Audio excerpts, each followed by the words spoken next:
이번에 구조조정에서 사상 최대치 27조 원을 하셨다 이런 말씀 많이 하셨는데 열심히 정말 그 제대로 불필요한 부분을 구조조정하신 거 맞으시죠?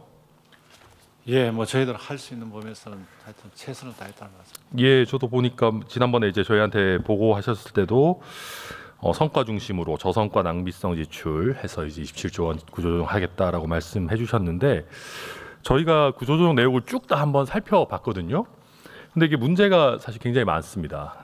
택가리도 너무 많고 실제 구조조정이 아닌 건데 지출 구조조정이 아닌데 구조조정이라 해놓은 것도 많고요. 또 이걸 구조조정하는 게 과연 맞나 싶은 부분들도 있는데 차례차례 조금 보겠습니다. 우선 우리 국토부 장관님. 네. 그 혹시 국토부 구조조정 실적이 어느 정도 되는지 아십니까? 국토부에 네. 재정 구조조정 실적 예산에 이번 구체적으로 모르실 수 있죠. 6조 7천억 정도 됩니다. 그래서 제일 많이 하셨더라고요. 그 부처 중에. 근데 이 구조조정 실적 중에 액수가 가장 큰 많이 삭감된 사업이 혹시 뭔지 아세요? 모르실 수 있을 것 같습니다. 저희가 보니까 제일 삭감이 크게 된 게 3조 7,556억이 삭감된 게 디딤돌 대출하고 버팀목 대출입니다. 네. 장관님, 디딤돌 대출, 버팀목 대출이 개괄적으로 어떤 거죠? 그러니까 이제 그 집을 구입하거나 또 전세 대출할 때 그 지원해주는 그런 정책 대출이 성격입니다. 그렇죠. 디딤돌 대출이 이제 뭐 주택 구입, 이제 무주택자 할 때 또 버팀목 대출이 전세자금 융자하는 부분이죠. 근데 이게 지금 PPT 혹시 띄울 수 있는지 모르겠는데 굉장히 많이 삭감이 됐습니다.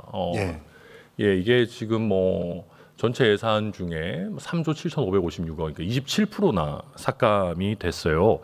근데 이게 지금 어쨌든 11호 부동산 대책 때문에 전세 시장도 굉장히 어렵고 국민들의 전세난도 더 심각해지고 그런 상황인데 이걸 버팀목 대출을 저런 식으로 삭감을 많이 하신 특별한 이유가 있습니까?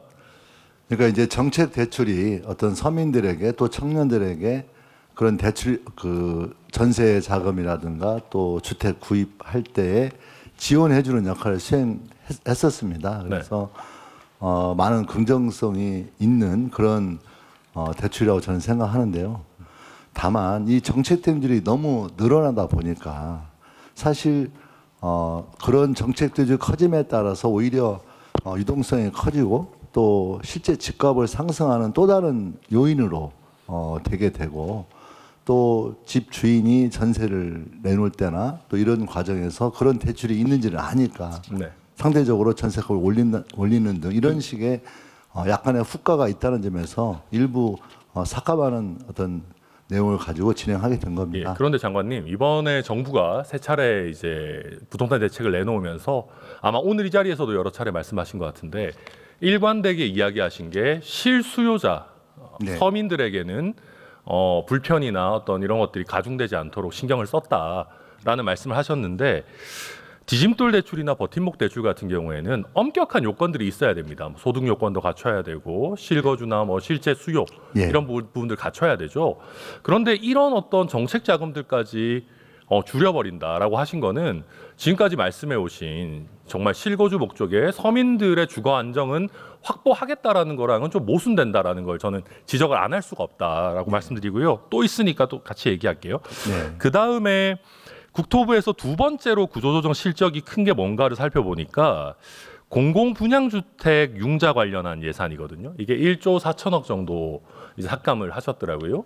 이게 이제 LH나 뭐 지자체 이런 데에서 공공분양주택 하는 건데, 그러니까 지금 어쨌든 우리가 분양 뭐 이렇게 공급이 중요하다. 그리고 지금 재건축 재개발이 지연이 된다 그러면 어쨌든 공공성이 있는 분양 이런 것들을 해야 된다라는 얘기가 나오고 있는 상황인데 이 해당 예산을 71%를 삭감해도 되는 겁니까? 일단 그 저희들이 LH에 지원하는 자금이 자금을 지원하는 패턴이 일부 변경된 것도 있습니다. 근데 저도 아는데요. 그래서 제가 걱정하는 거는 이게 너무 공공 임대 위주로만 생각하시다 보니까 이게 공공 분양에 대한 수요들도 있는 것 아니겠습니까? 맞습니다. 그래서 정권 바뀔 때마다 이게 솔직히 약간 왔다 갔다 하는 면이 있다는 거 저도 아는데 그렇다고 해서 공공 분양 예산을 이제 한 해 바뀐 건데 71%를 삭감해 버린다. 이거는 좀 너무 지나친 거 아닙니까? 예. 그러니까 이 자금이 전에 좀 남아 있는 것도 있고요. 네. 또 패턴을 바꿔준 것도 있고 그런 데서 오는 좀 차익도 있다고 저는 보고 있고요. 예, 일단 알겠습니다. 의원님 그래서 말씀하신 데에 일부 긍정성이 저는 있다고 생각합니다. 그래서 아까 정책 대출이라든가 또 특히 공공 주도를 강화하는 게 공공 임대만을 강화하는 패턴으로 가는 건 좋지 않겠다. 그런 차원에서 이번 LH 계획위원회에서도 그 문제를 가지고 상당히 고민하고 있고 좀 안을 곧 내놓을 예정으로 있습니다. 예, 알겠습니다, 장관님. 아무튼 제가 지금 여러 차례 이제 11호 부동산 대책 관련해서도 이야기 말씀드리고 있지만은 이게 어쨌든 11호 대책 때문에 서민들의 전세 문제, 또 월세가 상승하는 문제 이런 것들이 나오고 있는데 정부 예산에서마저 정책 대출, 뭐 전세에 대해서도 줄여버리고 공공 분양 예산도 너무 많이 깎아버리고 이런 것들이 이게 정책뿐만 아니라 예산에서도 서민들의 주거 안정에 너무 이게 역행하는 것 아닌가라는 말씀 드린 거고요. 한번 잘 살펴봐 주십시오. 그리고 이게 제가 한 가지만 말씀드리면요. 예, 근데 제가 조금 많아서 죄송합니다. 다른 부처 이 국토부만 제가 뭐라고 하려는 게 아닙니다. 다른 부처도 많아가지고요. 그 지금 제가 보면서 저희 의원실에서 구조조정 내역이 한 55개 부처에 한 4천여 개 정도가 나와 있는데 되게 열심히 봤습니다. 근데 보니까 택깔이 아까 말씀드렸던 거 이런 게 있어요. 먼저 기재부부터 주무부처인데도 이런 게 있습니다. 공공건축물 그린 리모델링 사업이라는 게 있어요. 그래서 공공건축물 이제 리모델링하는 예산 이런 거 지적도 많이 나오고 하니까 1,145억을 전액 삭감했다. 구조조정 실적으로 공표하셨거든요. 그러면 공공건축물 그린 리모델링 사업은 아예 안 합니까, 장관, 부총리님? 이거 너무 디테일한 사업이니까 잘 모르실 수도 있을 것 같아요. 근데 제가 이거 보면서 재밌었던 거는요. 이 그린 리모델링 사업은 구조조정했다라고 해서 전액을 실적으로 반영해 놓고 바로 뒤에 공공건축물 그린 리모델링 사업 2.0 사업이 있어요. 그리고 2.0 사업이라고 해가지고 예산이 2,012억으로 2배 가까이 증액이 됐거든요. 2.0이라서 2배 된 건 아닐 거 아니에요. 뭐가 다른 겁니까? 아마 제가 의원님 좀 살펴봐야겠는데 아마 업그레이드하는 그런 기존 사업에 문제가 있다 보니 그 사업은 이렇게 폐지하고 약간 제도 개선해서 아마 조금 더 이렇게. 아니 그러니까요. 저도 그런 건 거라고 생각하는데 실제로 그런 겁니다. 근데 이게 업그레이드 되는 게 뭐 획기적인 게 아니에요. 그런 거면 기존 사업을 일부 손봐서 기존 사업을 계속하는 거지. 이걸 뭐 1.0은 폐기시키고 2.0을 해서 이거는 구조조정 실적이니까 뭐 예산을 더 증액시킨다. 이 본질은 그냥 기존 사업 예산 증액입니다. 이걸 지출 구조조정이라고 할 수 있는 게 아니에요. 그래서 이걸 제가 택깔이라고밖에 할 수가 없고 혹시 부총리님 이거 한번 진짜 살펴보십시오. 이거 네네. 이런 게 한두 가지가 아니고요. 그 다음에 금융위원장님, 예, 금융위원장님 여기도 지금 배드뱅크 예산 중에 새 출발 기금이라는 게 있어요. 이거를 금융위원회에서 사업 우선순위 조정을 했다라고 해서 5천억 구조조정 실적이라고 반영을 해놨습니다. 이 새 출발 기금 배드뱅크 사업 이거 안 하실 거예요 올해? 아닙니다. 합니다. 하잖아요. 네. 이거 왜 사업 우선순위 조정이라고 해서 5천억 실적 반영해 놓으신 겁니까? 예, 추경에 이미 반영이 돼서요. 내년까지는 그 돈을 갖고 가고 이게 장기니까 예. 따라서 순차적으로 그거에 따라서 앞에다 놓기도 하고 뒤에다 놓기도 아니, 하고. 그렇더라고요. 그래서 저희도 이게 내역을 보니까 실제로는 지난 추경에 6월 추경 때 7천억이 이미 증액이 됐기 때문에 이게 필요가 없어졌다라고 해서 한 건데 이런 것도 다 그냥 지출 구조조정 실적이다. 모르는 사람들이 보면 이거 뭐 이재명 대통령 관심 사업 중에 한 개인데 배드뱅크 사업 줄이는지 알겠어요. 이런 게 너무 많고요. 27조라고 하셨는데 이런 거 하나씩 빼면 진짜 많습니다. 또 하나 볼게요. 우리 과학기술부총리님. 이것도 지금 범부처 전주기 의료기기 연구개발 사업이라는 게 있어요. 5개 내역 사업이 있습니다. 이게 291억을 구조조정했다라고 실적 반영을 해놓으셨는데 이거 저희가 내용 봤거든요. 올해 끝나기로 돼 있는 사업입니다.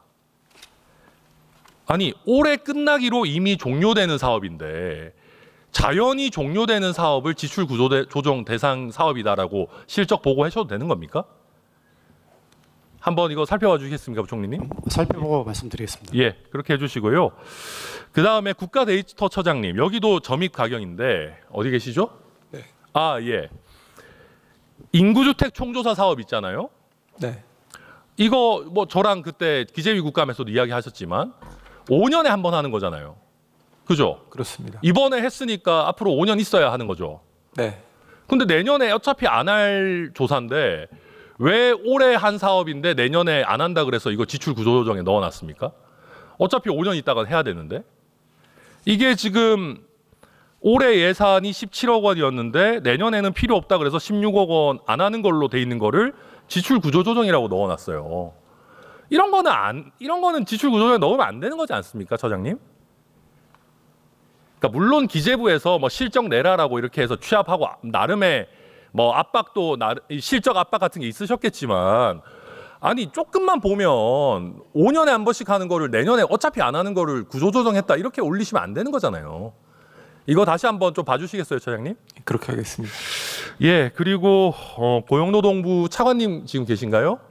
네, 예. 차관입니다. 예, 차관님 여기도 고용노동부도 똑같습니다. 실업급여 이것도 저는 진짜 무슨 말장난인지 모르겠는데 실업급여 같은 경우에 내년도 예산안이 올해 예산보다 6,200억이 증액됐거든요. 근데 이게 갑자기 무슨 2,300억이 구조조정 실적이 있대요. 그래서 뭔 소린가 이게 증액이 됐는데 라고 보니까 원래 더 늘렸어야 되는데 내부적으로 제도 개선을 해서 이거밖에 안 늘었으니까 우리 요 차액분 원래 늘리려다가 요만큼만 늘린 차액분이 구조조정 실적이다. 그렇게 보고를 하셨더라고요. 아니 이런 식이면은 제가 만들면 구조조정 실적 100조도 만들죠. 100조가 뭡니까? 1000조도 만들죠. 그런 거잖아요. 지금 이게 제가 지난번 결산 때도 이야기를 했는데 실업급여 같은 경우에 지금 적자가 심각한 수준 아니겠습니까? 그래서 아니 실제 지출되는 돈을 줄여야 이게 뭔가 구조조정인 거지. 작년보다 늘려놓고 우리 더 늘리려고 그랬는데 요만큼 아꼈어요. 이건 아니지 않아요? 의원님 뭐 저희가 사실은 뭐 의도적으로 그런 게 아니라 사실은 이게 증가할 수 있는 것들을 줄여서 저 효율한 부분은 효율화하고 해서 좀 줄였. 어쨌든 작년 예산보다 늘어난 거지 않습니까? 그러니까 그런 식으로 우리가 하기 시작하면 여기 계시는 다른 장차관님들은 얼마나 우리도 그러면 더 늘어날 뻔한 거 줄였다라고 할 만한 게 얼마나 많이 있으시겠어요. 그 얘기를 드리는 겁니다. 이렇게 되면 우리가 이번 예산 처음 시작할 때 총리님도 그렇고 부총리님도 나오셔가지고 역대 최고 수준으로 지출 구조조정 했다. 성과 위주로 했다라고 하는데 저희가 뜯어보니까 부풀려 놓은 게 너무 많아요. 이러면 이걸 성과라고 어느 국민들이 인정할 수 있겠냐. 제가 그 말씀 드리는 겁니다. 그다음에 국토부 장관님 다시 한번 제가 여쭤볼 게 있는데요. 또 우리 그 국토부 건설 사업 중에 34개 정도가 내년도 예산을 좀 줄이겠다라고 해서 구조조정으로 넣어놨거든요. 네. 근데 이거 저 문제가 있다고 생각하는 게 총 사업비는 안 줄어들었습니다. 근데 내년도 지출비가 줄어들었어요. 34개 건설 사업이. 근데 건설 사업 같은 경우에는 장관님 잘 아시겠지만 이게 집행이 천천히 되는 게 꼭 좋은 게 아니잖아요. 예, 맞습니다. 요즘같이 물가 오르고 뭐 건설비 오르고 하면 이게 느리게 집행이 되면 될수록 간접비 부담도 늘어나고 해서 총 사업비가 오히려 늘어날 위험이 있는데 당장 내년에 지출하는 거가 줄어들었다고 해서 원래 같으면 예상 집행 왜 이렇게 느리냐라고 질책받아야 될 만한 일을 우리 성과입니다라고 해서 넣어놨거든요. 전 이건 말이 안 된다고 생각합니다. 장관님께서 다시 한번 들어가셔서 이거 한번 좀 챙겨봐 주십시오. 예. 요 그린 리본 연임 제가 저희 국토부는 좀 잠깐 설명이 되겠습니다. 예, 장관님.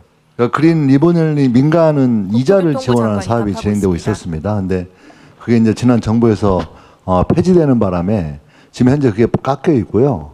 다만 공공건축물 그 그린 리본 사업은 영역을 확대했기 때문에 더 확대할 예정입니다. 그리고 그린 리본연임 민간 부문에서 이자 지원 사업은 부활시키는 게 바람직하기 때문에 이번 국회 예산 증액 단계에서 좀 국회 차원에서 논의를 해주셨으면 좋겠습니다. 예, 알겠습니다, 장관님. 아무튼 제가 오늘 쭉 이렇게 말씀을 드렸는데 저도 압니다. 우리 뭐 장관님들, 차관님들 지출 구조조정 실적 내라 하면 이게 압박 느끼시고 내야 되는 거 다 이해하는데요.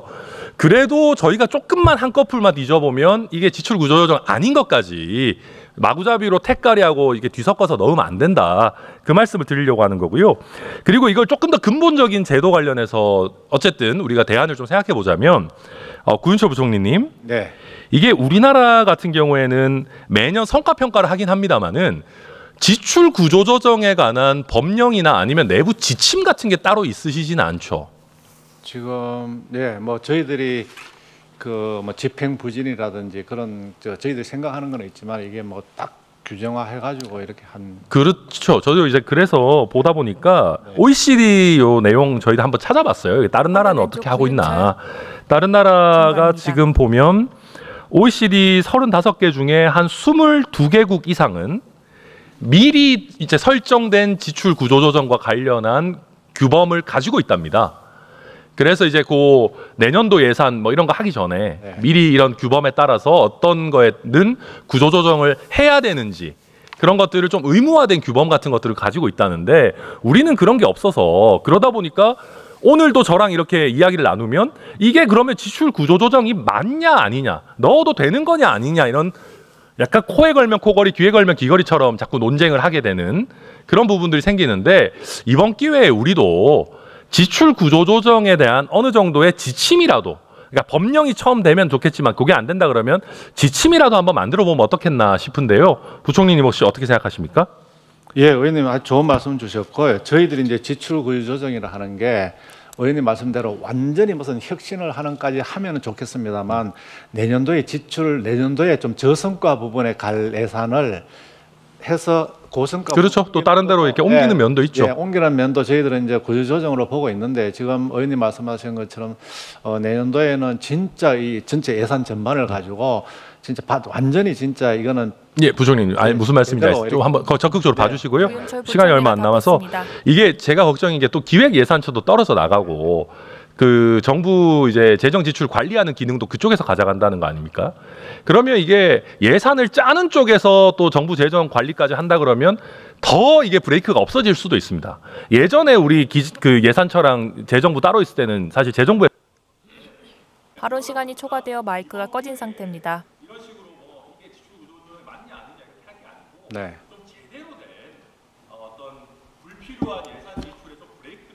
네. 예, 의원님 말씀에 진짜 전적으로 공감하고요. 그래서 지금 금년에는 사실상 뭐 새 정부가 들어서고 좀 짧은 면 동안에 어쨌거나 저희들은 저성과 부분으로 좀 걷어내서 고성과로 가자. 왜냐하면 이제 그래야지만 국채 발행을 줄일 수 있거든요. 그렇게 했습니다만 내년도에는 의원님 지적하신 것처럼 좀 더 체계적이고 또 저희들 누구나 봤을 때 진짜 이거는 진짜 제대로 한 거구나 하는 그런 측면에 또 이렇게 감안해서 저희들 가이드라인도 만들고 이렇게 하도록 하겠습니다. 네.